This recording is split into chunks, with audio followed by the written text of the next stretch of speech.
You thought the supermarket was confusing. The supermarket thinks your confusion is profitable. Most stores are not literal mazes, and they are not built around one secret trick, but they are designed as path systems.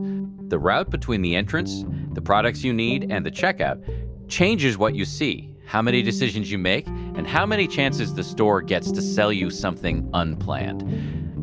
Imagine entering for milk, bread, and toothpaste. If all three were placed beside the door, your trip could end in 2 minutes. But when those products sit in different zones, your cart passes snacks, drinks, seasonal offers, household products, and displays that were never part of your plan. The store does not need to force anything into your basket. It only needs to place more possibilities in your path. That is the first hidden mechanism. A supermarket makes money not only from shelves, but from the distance between them. Research using real shopping routes has found a positive relationship between the length of a shopper's path and purchasing behavior or sales volume. That does not mean every extra step automatically creates another sale. People shop with different budgets, lists, and levels of attention. But a longer route creates more exposure, and exposure creates more opportunities for a product to enter the decision. This is why store layout can be treated as an optimization problem. Where should each department go? Which entrance should connect to which path?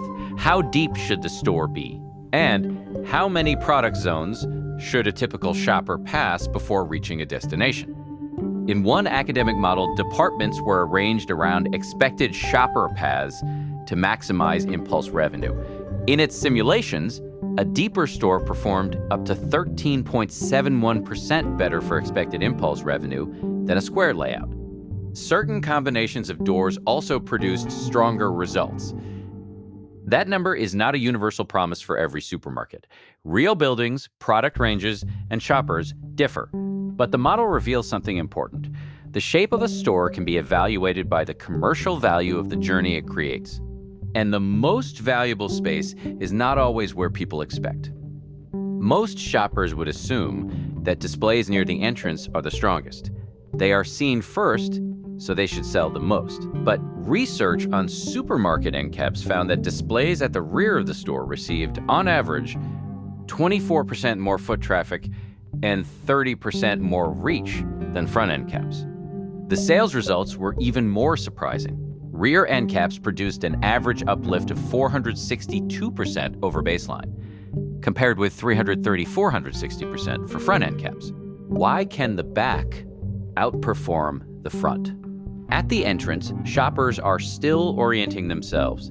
They may be reaching for a cart, checking a list, or deciding where to go. A display can be visible without receiving full attention. Deeper inside the store, the shopper is already moving through the buying process. The rear display is not merely standing in a busier place. It may appear at a moment when attention is more useful, but location alone is still not enough. Context matters.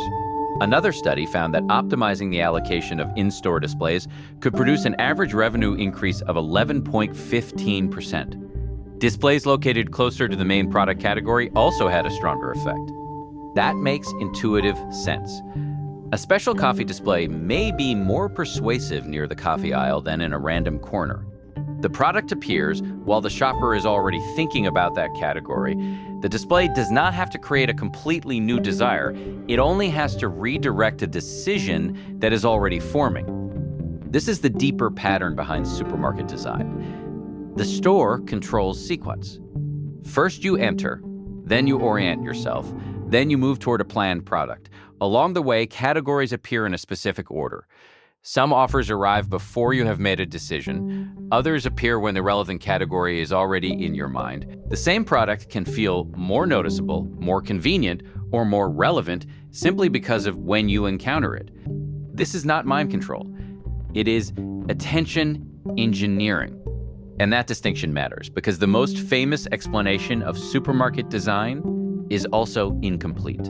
You have probably heard that milk is placed at the back, so you must walk past everything else. That can benefit the store, but it is not always the only reason. Dairy products require refrigeration. They need frequent restocking, keeping them near storage areas or suitable cooling infrastructure. can improve logistics and energy efficiency. So a product can be located at the back for practical reasons and still create a profitable customer path. The two explanations are not mutually exclusive. That is what makes the system more interesting than a simple psychological trap. Supermarkets do not need every decision to be based on manipulation. The strongest layouts can make operations easier while also increasing product exposure. A deep store may support a longer route, a rear department may be easier to restock, a display near its category may be more relevant, an end cap far from the entrance may receive better traffic. Each decision can solve a practical problem and create a commercial advantage at the same time. This also explains why two stores carrying similar products can feel completely different. One lets you move quickly and predictably. Another makes you cross several departments, turn repeatedly, and notice far more along the way. The inventory may be similar, but the sequence of attention is not. And attention is what transforms a product from invisible to possible. The real trick is not hiding what you came for.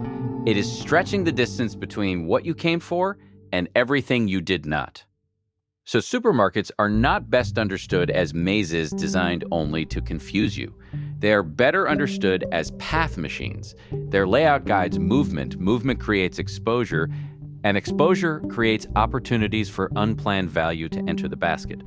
The shelves hold the products, but the path between those shelves is part of what the store is selling.